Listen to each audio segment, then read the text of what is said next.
Herkese merhabalar. Herkese merhabalar. Bu aralar bize kamp ekipmanlarımızla alakalı soru geliyordu. Bize detaylı bir video ile yanıt vermek istedik. Bu videoda hem çadır hem karavanda kullandığımız ekipmanları sırayla tanıtacağız. Hem belki içinizden merak edenler, yeni kamp ekipmanı kuracak olan arkadaşlarımız vardır. Onlara da faydalı bilgiler olabilir. O zaman hemen ilk çadırla başlayalım.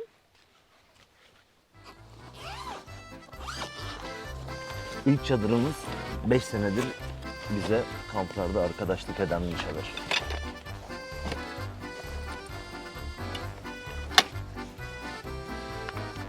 Bu çadırımızın iskeleti çok sağlam. Kar, fırtına, her şeye gayet dayanıklı bir çadır. Böyle alüminyum boruların iç içe birbirine kilitlenmesiyle oluşuyor bu çadır. Şeyi takmadık. Halatını takar mısın? En önemli detaylardan biri. Bunu gerdirmezsen çok yayılıyor çadır.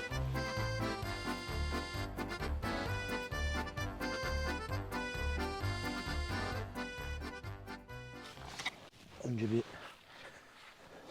çadırın öne arkaya düşmemesi için baş ve arkadan birer tane kazıkla gerdirmek gerekiyor çadırı.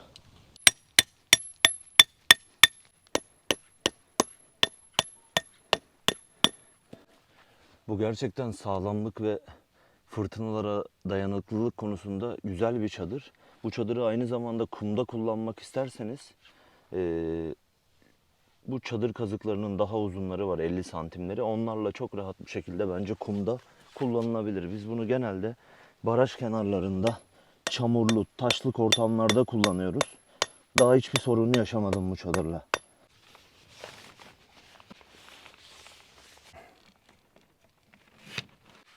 Bu bunun şapkası. Bak şu gerdirmeyi de taktığın an bu çadır beton gibi kalacak.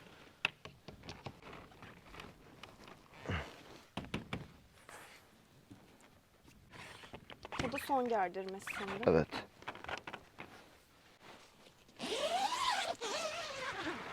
Bu çadırda sanırım 5-6 senenin kiri ve pisliği var. Hiç yıkamadın değil mi? Hiç yıkamadım.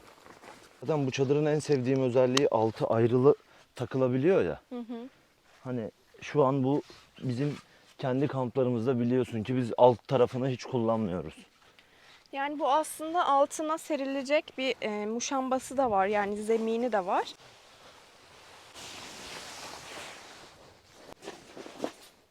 Hop. Çadırın 4 tane sineklikli penceresi var. Biri burada, biri burada, 2 tane de arkada var.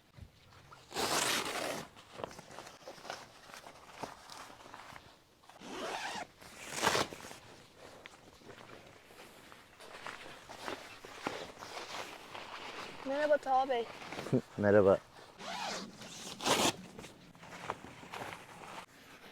Bu çadırda biz kullandığımız zamanlarda bu köşeye bir tane, bu köşeye de bir tane olmak üzere 2 tane kampet koyuyoruz. O zaman Çadır- ben bir tane kampet getiriyorum. Hadi getir.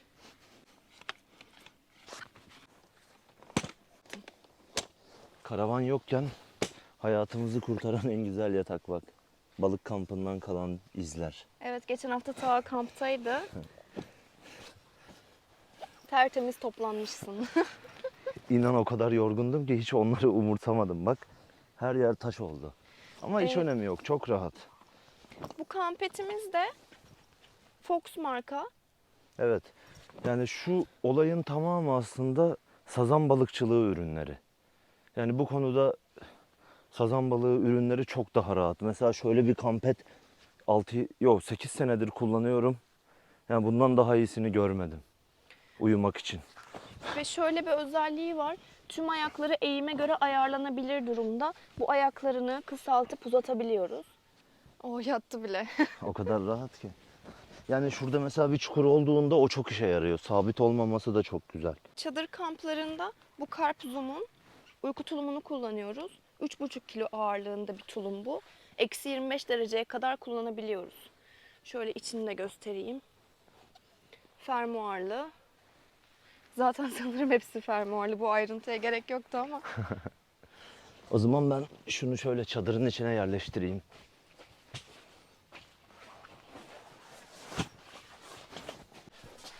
Az önce dediğim gibi bir tanesini buraya koyuyoruz, bir tanesini karşısına koyuyoruz. Şöyle bir şey var, bu çadırın boyu çok fazla yüksek değil. Benim boyum tam 1.60, 1 metre 60 santim. Yani en yüksek yeri 1.60 bence. Şöyle Buraya doğru gelemiyorum, bak kafam Evet. değiyor. Bu çadırın ama farklı seçenek ölçüleri de var. Hah, evet. Biz bunu balıkta böyle çok düz zemin bulamadığımız için ufak modelini kullanıyoruz. Bunun 3'e 3 olanı da var. Bir de bu modeli fırtınalara daha dayanıklı bir model. Evet. Yere yakın ve basık Şöyle bir olduğu fırtına için efekti vereyim. koparacaksın yavaş. Ya gerçekten çok dayanıklı. Sadece dediğim gibi kumda uzun kazıklarla yine aynı şey verilir. Bu arada bu alt zemin ayrı harici ya. Onu mesela fermuarlı yaptırıp komple tek parça da yapabilirsin. İkinci çadırımıza geçiyoruz. Bu da Avit çadır. Evet.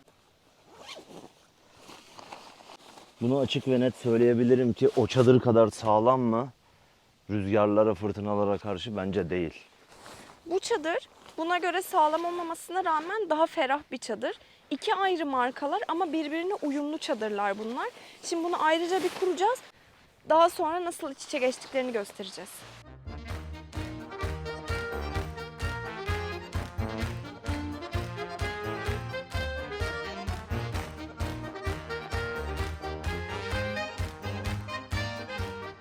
Oldu. Şimdi getir geriye doğru. Yukarıdan içeriye sok. Oldu mu? Oldu, tamam. Bu iki çadırı şimdi birleştirdik. Birbirine uyumlu ve demonte olan olayı şimdi daha güzel anlaşılacak. Aslında ikisi farklı markanın çadırları.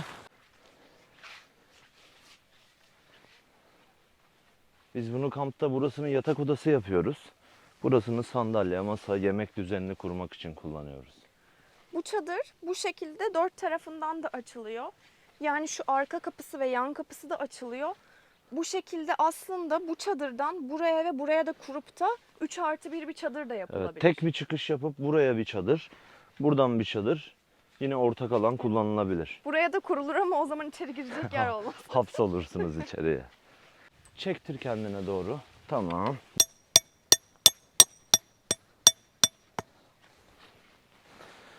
Bu çadırda en çok dikkat edilmesi gereken şey şu gergi ipleri. Gece çıktığınızda burada bir işaret, lamba bir şey olursa takılıp düşmezsiniz.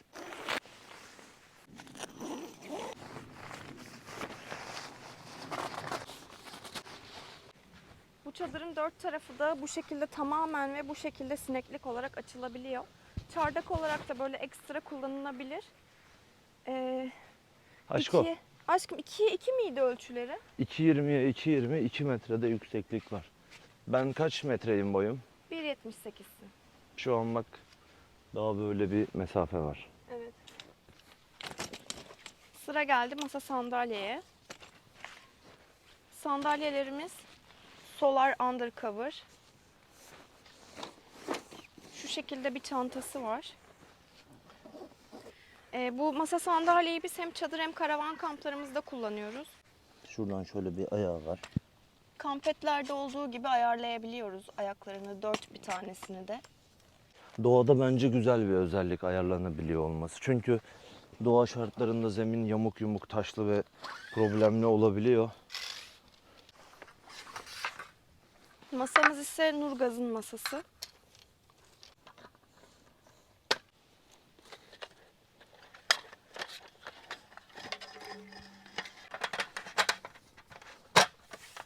Masamızın ayaklarının ayarlanabilir olmayışı bizi üzüyor. Çoğunlukla düz zemin bulamıyoruz çünkü.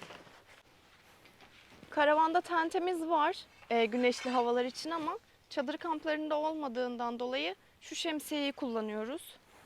Şemsiyenin markası bu, Fox marka.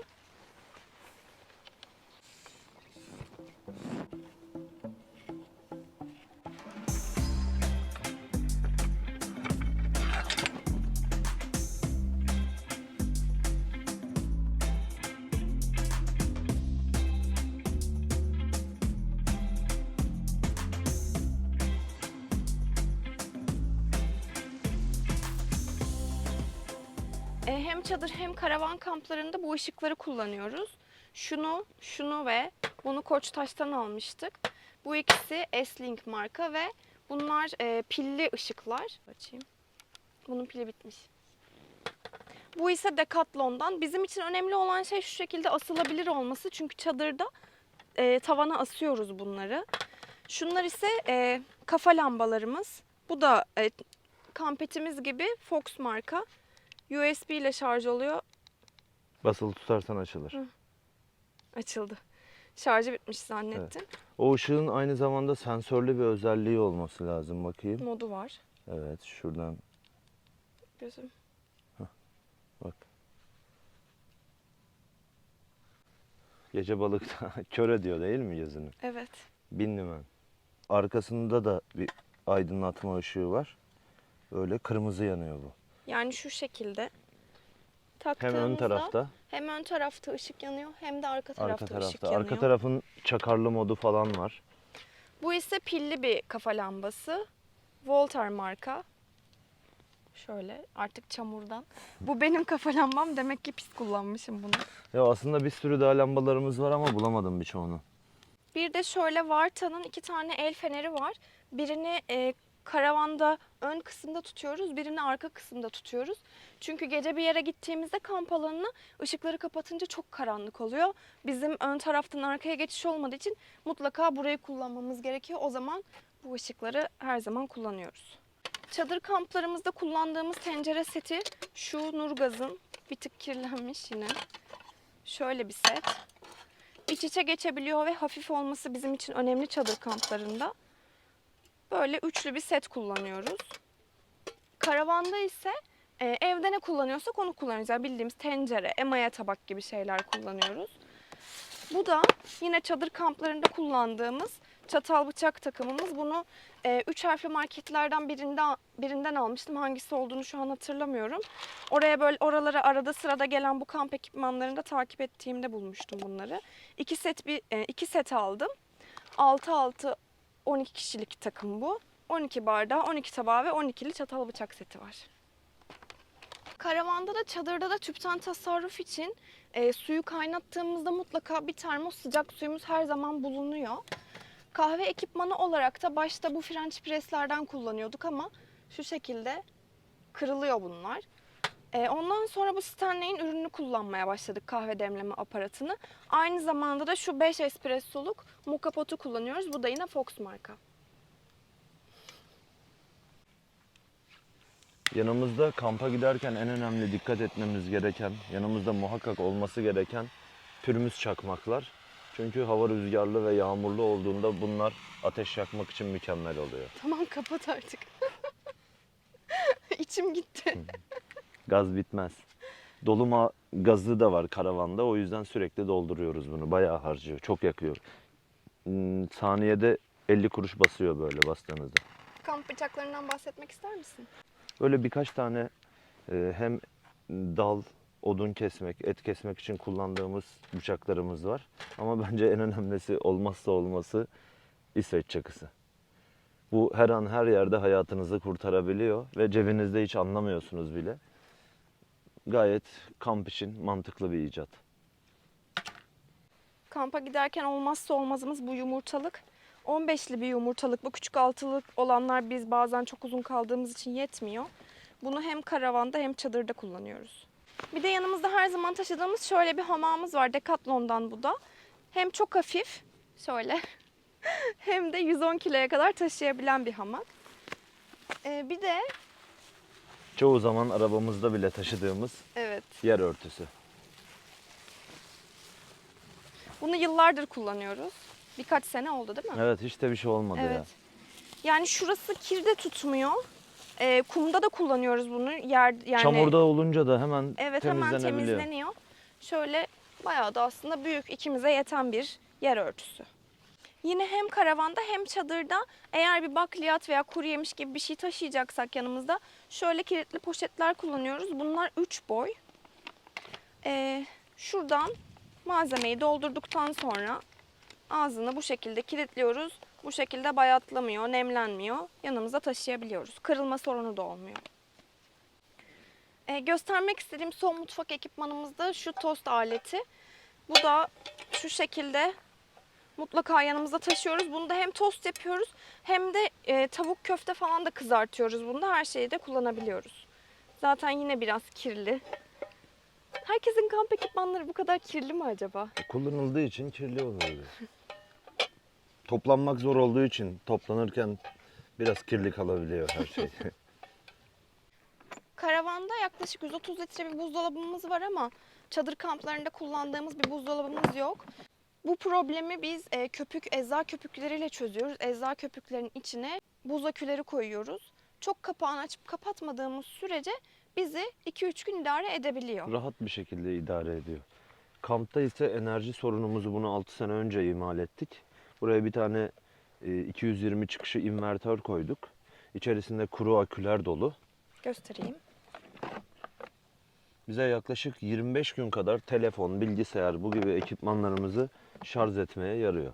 Şurada da bir tane çakmaklık girişi var. Bu şekilde de USB ile şarj edebildiğimiz her şeyi şarj edebiliyoruz. Evet, geldi hayat kurtaran ürünlere sıra.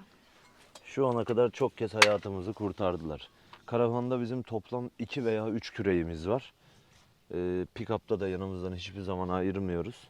Böyle ufak olduğuna bakmayın ama çok hayat kurtarıyor. Bir kere kara gömüldüğümüzde bu arabayı kurtardık. Ondan sonra bu kar kum paletleri muhakkak yanımızda olması bize Unimog için hatta şüpheliydik. Daha önce pick-up'larımızda kullanıyorduk ama Unimog'la da hayatımızı çok kez kurtardı. Böyle bir katlanır minik testeremiz var. Bunu da odun keserken çoğu zaman hayatımızı kurtarıyor.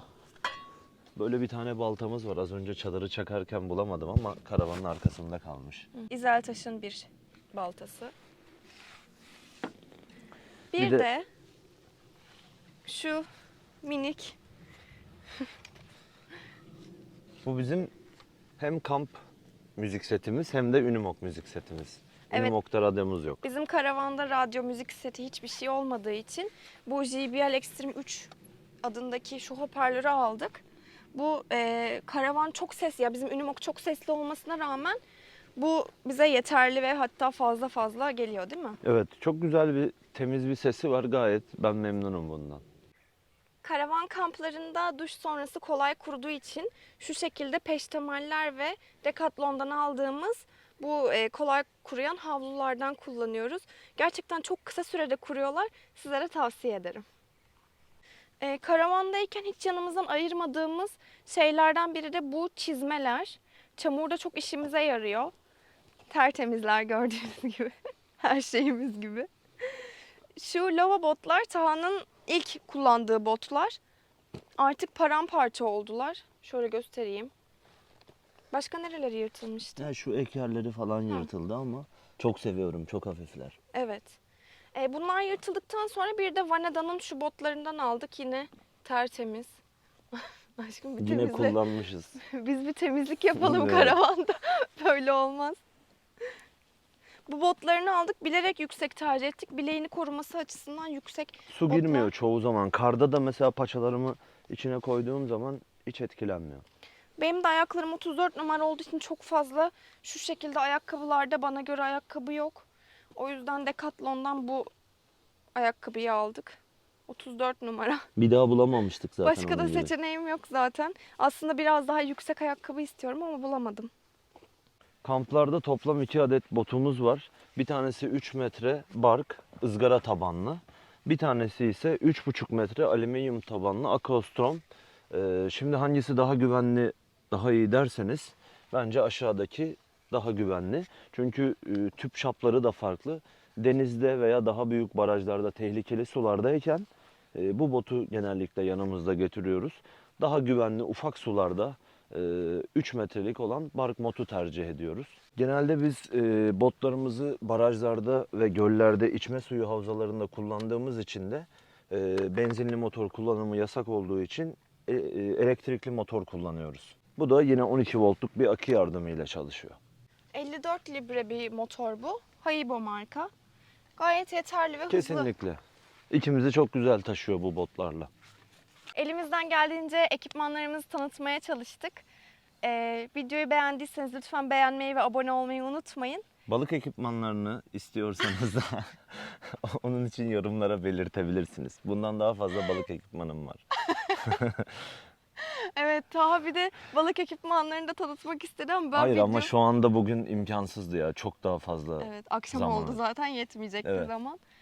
İzlediğiniz için çok teşekkür ederiz. Gelecek hafta görüşmek üzere, hoşça kalın. Görüşmek üzere.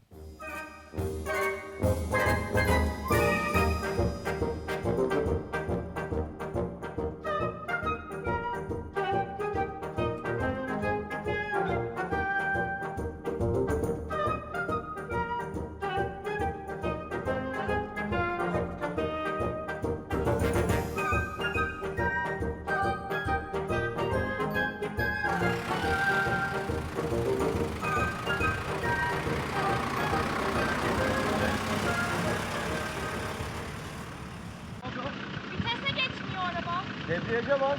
Basın. En son. Bebeğim ileri ittiremiyorum. Dalga geçme. Ne? Dalga geçme. Vallahi dalga